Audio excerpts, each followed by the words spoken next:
거기는 도둑도 가까이 하는 일이 없고 좀도 먹는 일이 없느니라. 너희 보물 있는 곳에는 너희 마음도 있으리라.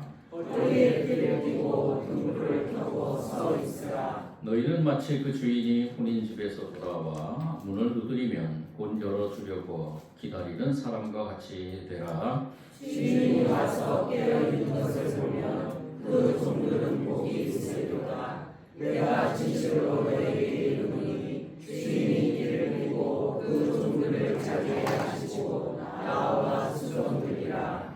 주인이 혹 이경에나 혹 삼경에 이르러서도 종들이 그같이 하고 있는 것을 보면 그 종들은 복이 있으리로다. 너희도 아는 바니 집주인이 만일 그들이 어느 때에 그를 전하더라면 그 집을 주지 못하게 하겠습니다. 그러므로 너희도 준비하고 있으라. 생각하지 않는 때에 인자가 오리라 하시니라. 아멘. 며칠 전에 어느 한 목사님이 쓴 간증문을 읽었는데 정말 감동이 됐습니다. 그 간증문은 아마 그 목사님의 교회의 성도 한 분의 간증이었던 것 같습니다. 가명의 이름을 붙이면서 그 간증문을 썼는데요. 우리 말씀을 나누면서 제가 먼저 그 간증문을 좀 소개하겠습니다. 이름은 지훈 씨라고 이렇게 표현했는데 마흔을 감 넘긴 평범한 직장인이고 그리고 한 가정의 가장이었다 그럽니다. 신앙인으로서 삶에서 직장 생활을 하는 가운데 그는 주식을 하면서 매일마다 스마트폰에 주식 시세 앱을 여는 것으로 시작했다 그럽니다. 그래서 밤사이에 미국 증시는 어땠는지, 내가 사둔 주식은 올랐는지 내렸는지, 그의 심장은 작은 숫자의 오르내림에 따라서 롤러코스터를 탔다고 합니다. 출근길 지하철에서 부동산 뉴스를 읽으면서 영끌을 해서라도 집을 샀어야 하는데 라고 하는 후회도 쓰나미처럼 밀려왔다고 합니다. 그는 성실한 신앙인이었습니다. 주일이면 교회에 나와 찬양하고 기도하고 그런 가운데서 목사님의 설교에 귀 기울이려고 애썼습니다. 그런 가운데서 목사님이 두려워하지 마십시오. 하나님이 여러분과 함께 하십니다. 라고 선포하면 그 말씀이 마치 방탄 유리에 부딪히는 빗방울처럼 그의 불안한 마음속으로 스며들지 못했다고 합니다. 목사님은 내 사정을 모르시겠지. 당장 다음 달 카드값, 아이들 학원비, 10년 뒤 노후는 어떻게 하라고. 그의 머릿속은 온통 어떻게 하면 더 쌓을 수 있을까? 어떻게 하면 잃지 않을 수 있을까? 라는 질문으로 가득 차 있었다고 합니다. 그는 부자가 되고 싶었다고 합니다. 아니 정확히 말하자면 가난해지는 것이 죽는 것보다 두려웠다고 합니다. 그의 두려움이 이러한 두려움이 그의 삶을 아슬아슬하게 이끌었다고 합니다. 마치 모래 위에 집을 지은 것과 같은 그러한 삶이었다고 고백합니다. 그런 가운데서 어느 날 밤에 잠 못 이루고 뒤척이던 이 지은 씨가 먼지 쌓인 성경책을 무심코 펼쳤다고 합니다. 그 말씀 속에서 펼친 말씀이 누가복음 12장 32절이었다고 합니다. 오늘 저와 여러분이 나눈 이 첫 번째 말씀 12장 32절 적은 무리여 무서워하지 말라 너희 아버지께서 그 나라를 너희에게 주시기를 기뻐하시느니라. 이전 같으면 무심코 지나갔던 이 말씀이 지훈 씨의 마음을 후벼파기 시작했다고 합니다. 이 구절 단순한 위로의 말이 아니라 마치 법적 효력을 지닌 그러한 상속 문서처럼 보이기 시작했다고 합니다. 상속자는 자기 자신 지훈이고요. 상속 내용은 하나님의 나라이고 상속 조건은 없음. 아버지의 기쁨이 조건이었다 라고 그는 깨달았다고 합니다. 그러면서 자기가 놓치고 있던 비밀의 첫 번째 조각이 맞춰지기 시작했다고 합니다. 내가 얼마나 가졌는지, 내 신분이 무엇인지, 내가 누구에게 소속되어 있는지가 나의 진짜 신분이구나. 즉 내가 가졌는지가 내 신분이 아니라, 내가 얼마나 가졌는지가 내 신분이 아니라 내가 누구에게 소속이 돼 있는지가 나의 진짜 신분이구나 라고 이렇게 깨달았다고 합니다. 즉 나의 안전은 나의 자산이 아니라 아버지의 사랑 안에 있었구나 라고 이렇게 깨달았다고 합니다. 그러면서 그가 이전에 읽었던 보네포 목사님의 전기를 생각하게 되었다고 합니다. 보네포 목사님 우리가 잘 알고 있다시피 히틀러가 권력을 잡자 미국 유학길에서 곧바로 자신의 땅인 독일로 돌아가서 신앙인들과 함께 살면서, 그리고 그들과 함께 신앙의 그 메시지를 전하면서 올바른 길을 가야 된다라고 이렇게 선포하는 가운데 옥중 생활도 하게 된 그러한 목사님이죠. 지은 씨는 늘 궁금했다 그럽니다. 어떻게 저런 결정을 할 수 있을까? 그런데 그날 밤에 그 답을 알 것 같다라고 고백합니다.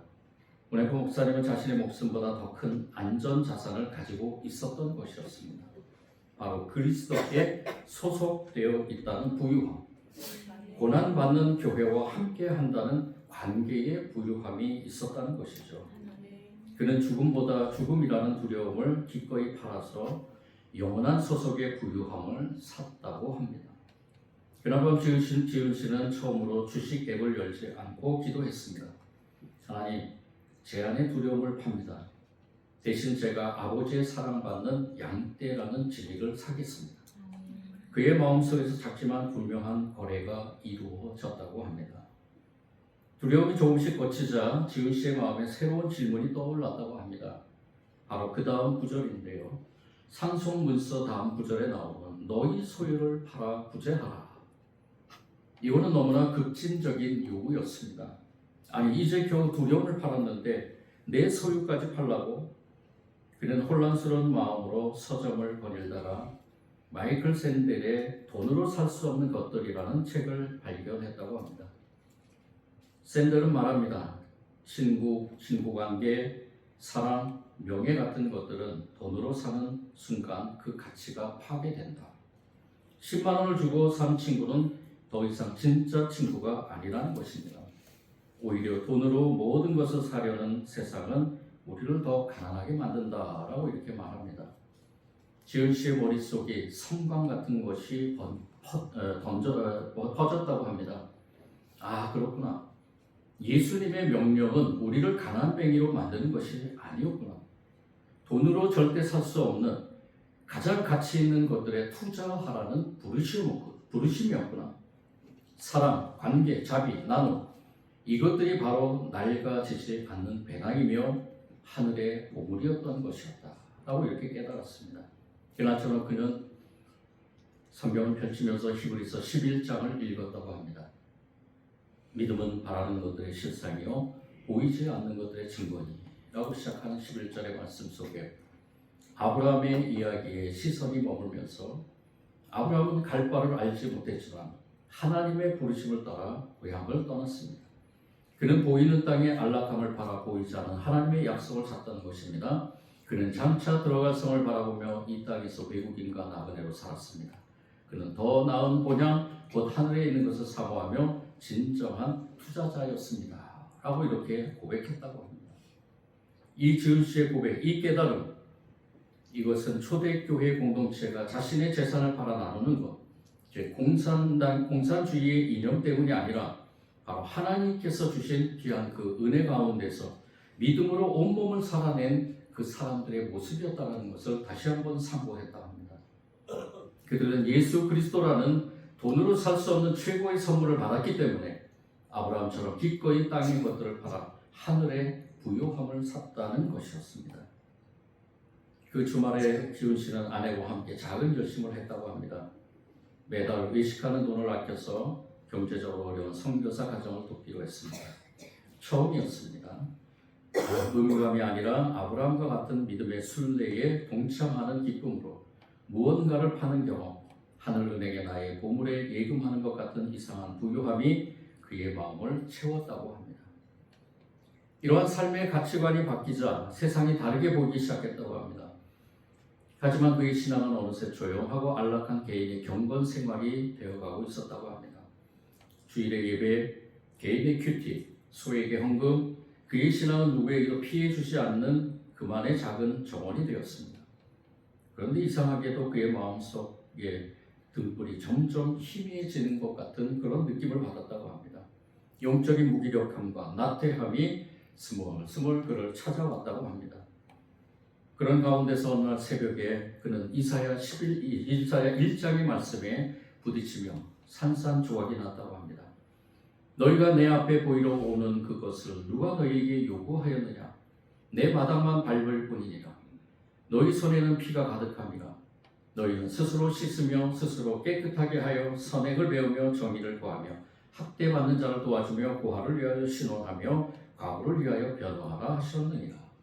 이 말씀 앞에 그는 다시 한번 큰 충격을 받으면서 내 손에도 이런 피가 가득하구나 라는 그러한 생각을 가지며 그 자신의 안락한 신앙이 세상에 고통받는 이웃의 신음소리를 외면한 채 드리는 무의미한 제사가 될 수 있다라는 사실에 몸부림을 쳤다고 합니다. 그는 오래전에 이루었던 까미의 페스트를 다시 떠올렸다고 합니다.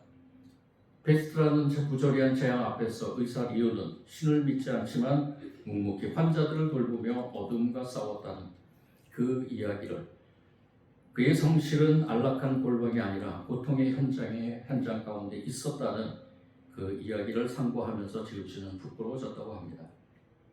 그리고 역사 속의 또 다른 공동체, 모라비안의 공동체의 이야기를 떠올랐다고 합니다.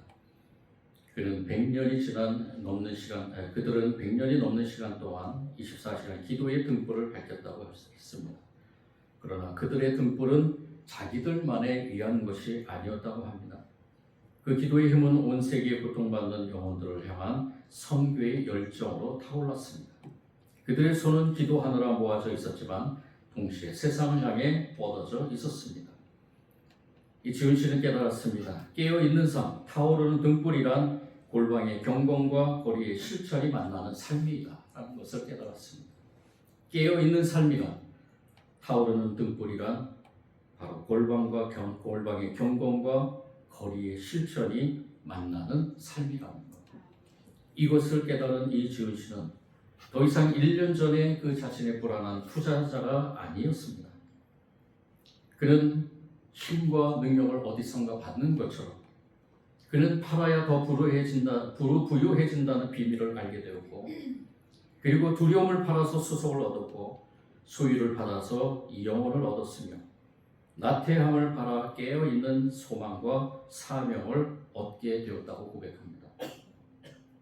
이 지은 씨는 계속해서 살아갑니다. 계속해서 살아가는 동안에 자신이 얼마나 부유해졌는가를 늘 하나님 앞에 고백하며, 그리고 자신의 부유함을 통해서 하나님의 영광을 드러내려고 애쓰고 몸부림치고 있다고 고백했습니다. 사랑하는 성도 여러분, 만약 제가 여러분에게 가지고 있는 것을 팔아서 더 큰 부자가 될 수 있습니다 라고 설교하면 여러분들은 어떻게 반응하시겠습니까? 내가 가지고 있는 것을 다 팔아서 주님이 원하시는 곳에 투자하라 그러면 여러분들은 어떻게 하시겠습니까? 아마 대부분은 목사님은 세상 물정을 모르면서 그런 소리를 하는 거 아니냐라고 생각할 수 있겠습니다. 더 많이 쌓고 움켜쥐고 불려야 부자가 된다는 것이 세상의 철학이기 때문이죠. 이 돈이라는 것이 어쩌면 세상의 전부 가치관으로서 전부라고 생각할 수 있는 우리의 연약함 속에 있기 때문입니다. 예수님은 바로 이 세상의 논리를 정면으로 거스리는 놀라운 부의 비밀을 우리에게 선포하고 있습니다. 오늘 이 말씀이 바로 그것인데요. 이 놀라운 부의 비밀을 깨닫고 실천하며 하나님 나라를 살아가는 모든 하나님의 백성들은 이 세상이 감당하지 못할 부자인 것입니다. 저와 여러분이 그러기를 원하며 우리 다시 한번 세부적으로 이 지은 씨가 고백한 가운데서 이 세 가지가 드러나게 되는데요. 이 세 가지가 무엇인가? 오늘 저와 여러분에게도 이 지은 씨와 같은 놀라운 하나님의 은혜의 역사가 일어나기를 원합니다. 오늘 말씀에서 예수님은 세 가지를 팔아서 세상이 감당하지 못한 진짜 부자가 되라고 하십니다. 이 첫 번째가 무엇이냐?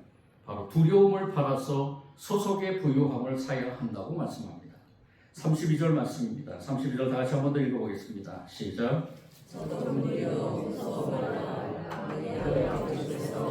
나라를 너희에게 주시기를 기뻐하십니다. 적은 무리가 누굴까요? 적은 무리는 저와 여러분입니다. 그의 나라를 적은 무리여 무서워 말라라고 선포하면서 왜 무서워 말아야 되느냐? 너희 아버지께서 그 나라를 너희에게 주시기를 기뻐하시기 때문에. 두려움과의 싸움은 저와 여러분과 끊임없는 숙제입니다. 특히 여러 가지 일어나는 상황 속에서, 그리고 또한 우리 내면에서 일어나는 어쩌면 소유의 집착 때문에 일어나는 그 두려움이 생길 수 있다는 것입니다.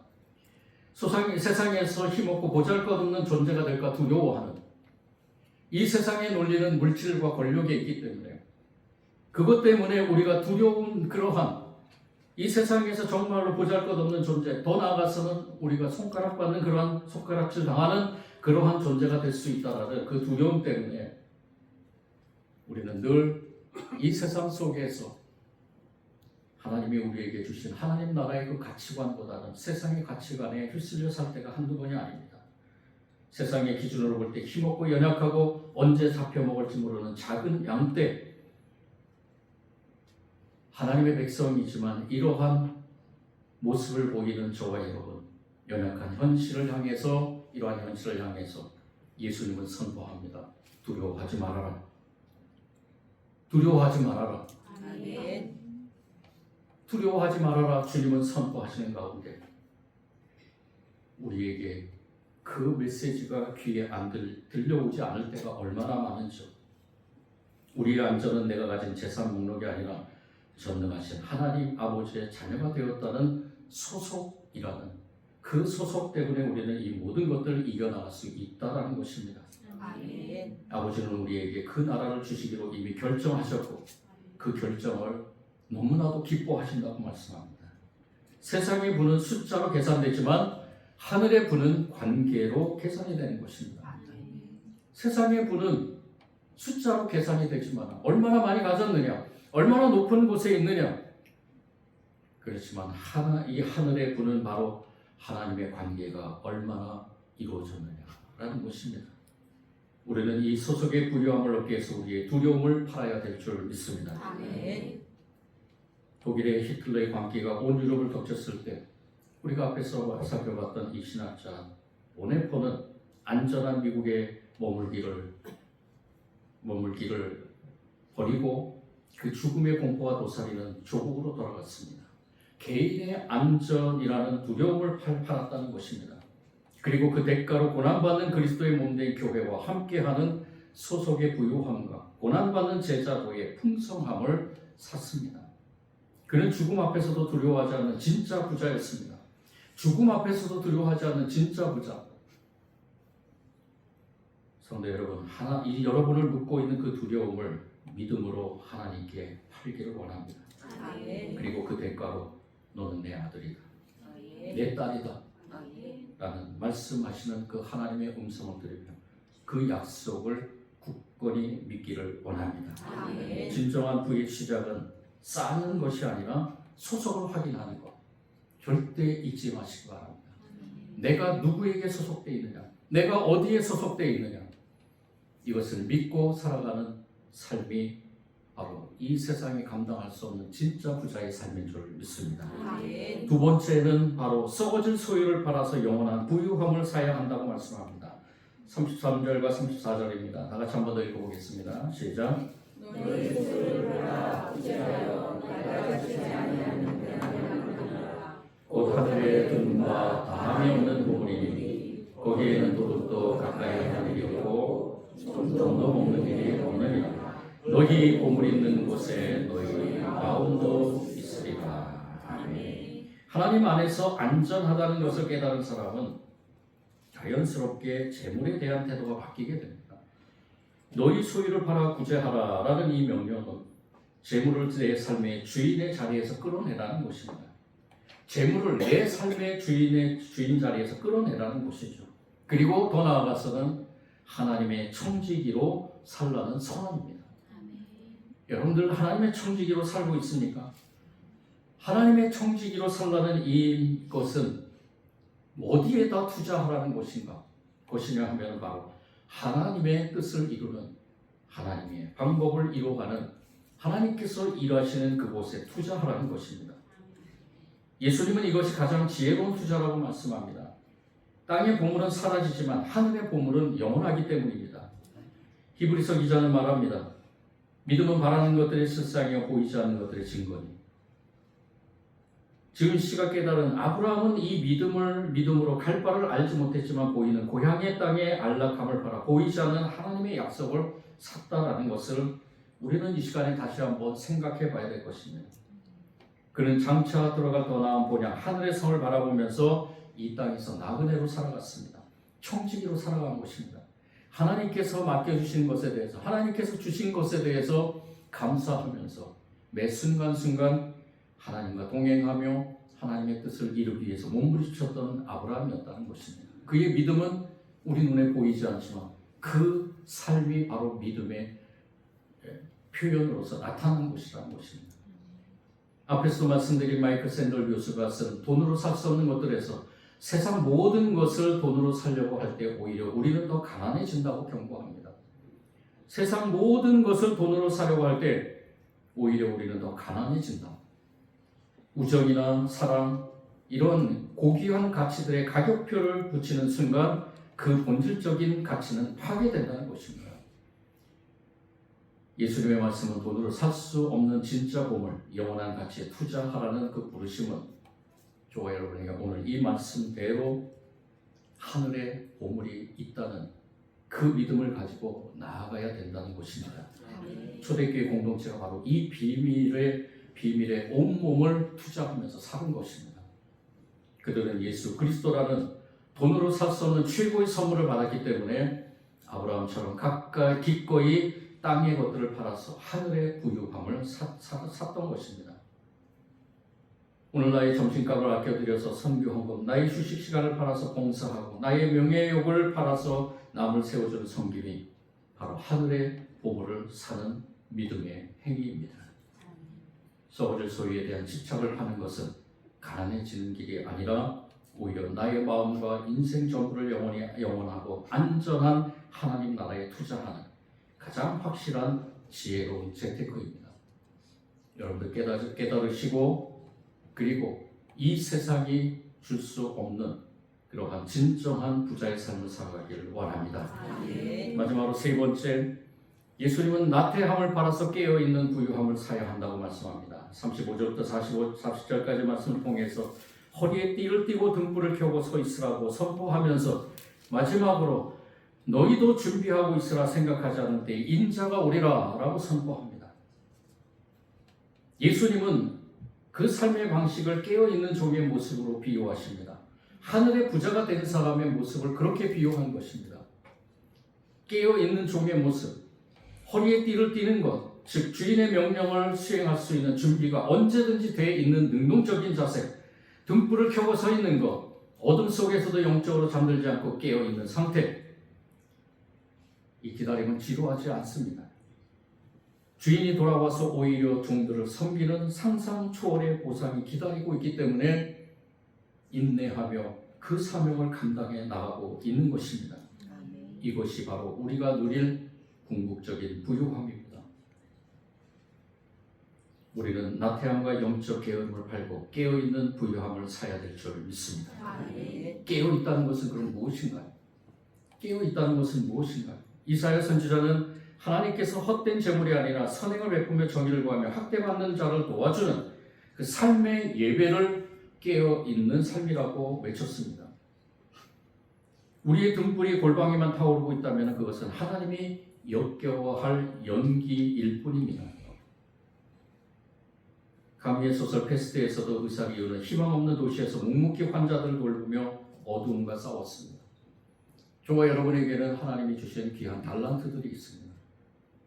그 달란트를 나만이 사용할 수 있는 나의 안정과 나의 부와 나의 욕심과 나의 모든 것들을 채우기 위해서 사용한다면 하나님이 어떠한 마음을 가지실까? 삶의 예배를 드리길 원합니다. 삶의 예배를 드리길 원합니다. 우리 교회 공동체는 100년 이상 꺼지지 않는 기도의 등불을 들었습니다. 그들은 나태함을 팔아서 기도에 깨어있는 부유함을 쌓고요. 그 부유함은 온 세계를 향한 선교의 능력으로 흘러넘쳤습니다. 깨어있는 부유함이란 기도의 골방과 섬김의 현장을 잇는 삶입니다.